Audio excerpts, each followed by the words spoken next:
सभी को जय श्री कृष्ण। बोलिए शंकर भगवान की जय, बोलिए लक्ष्मी नारायण भगवान की जय, बोलिए विष्णु भगवान की जय।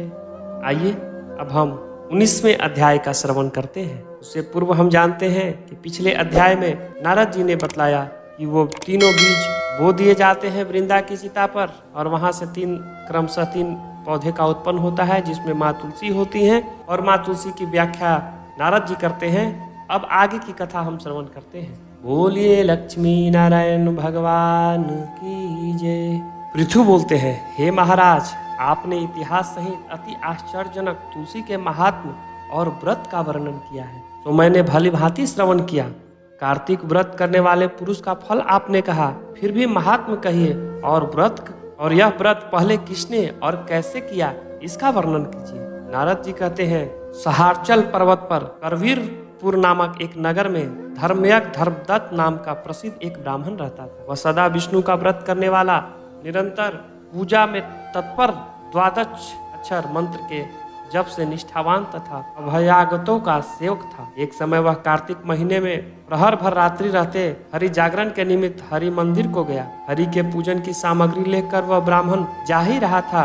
उसी समय भयंकर रूप वाली टेढ़ी डाढ़ों चलायमान जीव, भीतर को धसे हुए लाल नेत्र और नंगी तथा रूखे मांस तथा लंबे होठ एवं घर्राहट युक्त शब्द वाली एक राक्षसी को देखा। उसे देखकर वह भय से घबरा गया, उसके अंग कांपने लगे।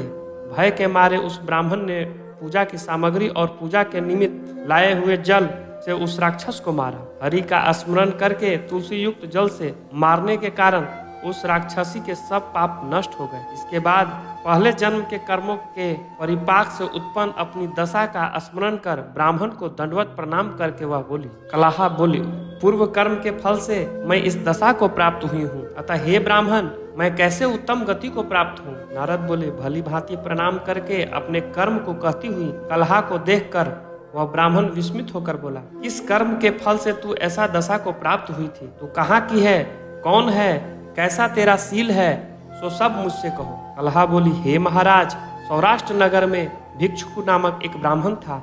मैं उसकी स्त्री, कलहा मेरा नाम था, और मैं बहुत निष्ठुर थी। मैंने कभी वचन से भी भर्ता का शुभ नहीं किया, और कभी उसे मीठा अन्न खाने को नहीं दिया। मैं सदा पति को धोखा देती रही। मुझे कलहा से जब ब्राह्मण उद्ग्रीन हो गया, तब उसने दूसरी स्त्री से ब्याह करने का विचार किया। तब मैं विष खाकर प्राण तज मृत्यु को प्राप्त हुई। यम के दूत मुझे बांधकर मारते हुए यमलोक ले गए। यमराज ने मुझे देखकर चित्रगुप्त से पूछा। यम बोले, हे चित्रगुप्त, इसने क्या काम किया है, सो देखो।